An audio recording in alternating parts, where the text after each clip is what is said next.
Olá pessoal, tudo bem com vocês? Bom, dando continuidade à nossa série aí, né, da resolução da prova do IBAD de 2020, vamos hoje com a questão 19, ó, que ela fala assim, ó. Em um quartel há 60 militares e alimentação suficiente para um mês. Neste momento são liberados 15 militares. A pergunta vem aí, ó. Por quanto tempo durará essa quantidade de alimentação com os militares restantes no quartel? Aí dá as alternativas pra gente aí, ó.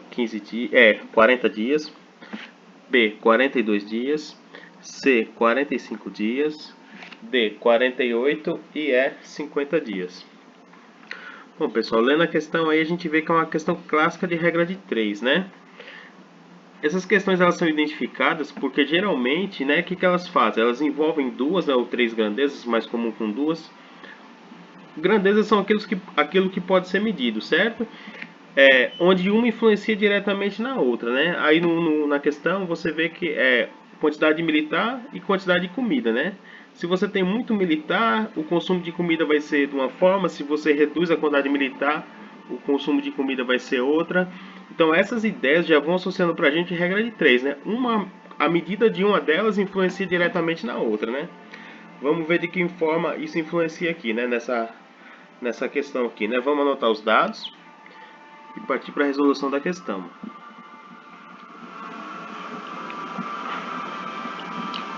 Então a gente pode começar resolvendo ela dessa forma. Quais são as grandezas aí? Vamos botar aqui os militares, né? Que é a quantidade no quartel. Vou botar assim 1000. E vamos botar a outra grandeza aí seria a quantidade de comida por dia, né? Alimentação suficiente para um mês. Estou falando em relação a dias porque por que colocar dias e não mês, né? Alimentação por dia. Porque se você verificar nas alternativas, todas elas estão em dia, não é isso? Então, se você colocar aqui em cima em mês, você vai ter que converter depois. Como você quer a resposta em dias, a gente já coloca aqui, né? Alimentação por dia. Então, vamos lá. Diz que 60 militares têm alimentação suficiente para um mês, né? Partindo aí do princípio que um mês tem 30 dias, né? Alguns com 31, uns com 28, mas quando a gente trata de problema de matemática, um ano tem 365 dias, um mês tem 30 dias e assim sucessivamente, né? Ele deixou nenhuma informação no problema. Aí ele diz o seguinte, ó. Neste momento são liberados 15 militares, né? Então agora a nossa tropa ficou com 45 militares, né?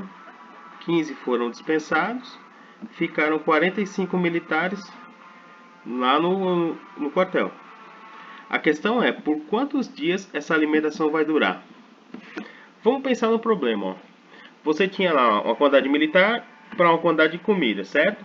Se você aumentar o número de militar, o que acontece com os dias em relação a essa comida? Vocês têm uma ideia? Ele vai diminuir, não é? Porque tem mais boca ali para consumir aquela comida. E ao contrário, se você reduzir a quantidade de militar, como aconteceu no problema, quer dizer que vai sobrar mais comida, né? Seria alguma contingência assim sendo feita, né? Você está reduzindo a quantidade de soldado para que sobra mais comida. Então isso que acontece. Quando acontece situação assim, em que uma aumenta, como foi o caso militar, ou diminui, e a outra ela se comporta de forma inversa, a gente chama de grandezas inversamente proporcional. Na medida que uma cresce, a outra reduz, e na medida que a outra reduz, a outra aumenta, né, em valores. Então a gente diz que elas são inversas, né? Como identificar? A gente dá uma dica sempre de fazer uma setinha indicando para o lado aqui do X, certo? Isso aqui é meio que um padrãozinho que a gente adota. Aí você vai ver como a outra se comporta lá, né? Como eu estava falando para vocês. Se os militares aumentam e a comida aumenta, as setas estão para o mesmo lado, são diretamente proporcional. Se acontece o contrário, elas estão em sentidos inversos, como a gente viu aqui no problema, né? Você tem menos boca para comer agora, então significa que a alimentação vai ser por mais dias, entendeu? Se eu diminuo o militar, sobra mais comida, aumenta mais a comida, então elas estão em sentidos inversos. Na hora de resolver, você vai ter que deixar as flechinhas apontando para o mesmo sentido. Ou seja, ou tudo para cima ou tudo para baixo. Você inverte alguma delas aí, né? Vamos inverter aqui a coluna dos militares aqui, né? 45 e 60 E essa aqui eu mantenho, ó, 30x, alterei a outra lá. E agora é só resolver a regra de 3 na forma que a gente aprendeu, né? Multiplicando cruzado, as igualdades têm que ser mantidas, não é isso? Quando eu faço x vezes 45, isso tem que ser igual a 30 vezes 60. Correto? Aí vamos lá, né? O 45 está multiplicando, né? Passa para o outro lado dividindo, né? Como se estivesse dividindo aqui todas as igualdades aqui, tudo por 45. Então desse lado aqui mantém o x. Passo 45 para o outro lado dividindo.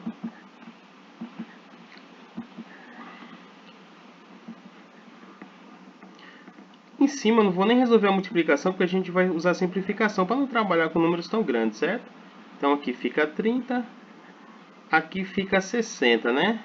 Vamos ver que vai dar para fazer umas simplificaçõezinhas aí, ó. Vezes 60. Aqui, ó, o 60 e o 45 pode ser simplificado. Se eu dividir tudo por 15, não dá certo? Porque o 60 é divisível por 15 e o 45 também, né? Então aqui, se eu for dividir tudo por 15, aqui daria 4. E dividindo aqui embaixo tudo por 15, aqui daria 3, né? Ó, já ficou mais fácil a divisão. Aí eu tenho agora 33, ó, também é simplificado, né? 30 dá para dividir por 3, né? 30 dividido por 3 aqui vai dar 10. E 3 dividido por 3 vai dar 1 aqui. Ó, denominador 1. Então aqui já ficou, não vai nem precisar fazer essa divisão. E aqui você faz 10 vezes 4 igual a 40. Alternativa A.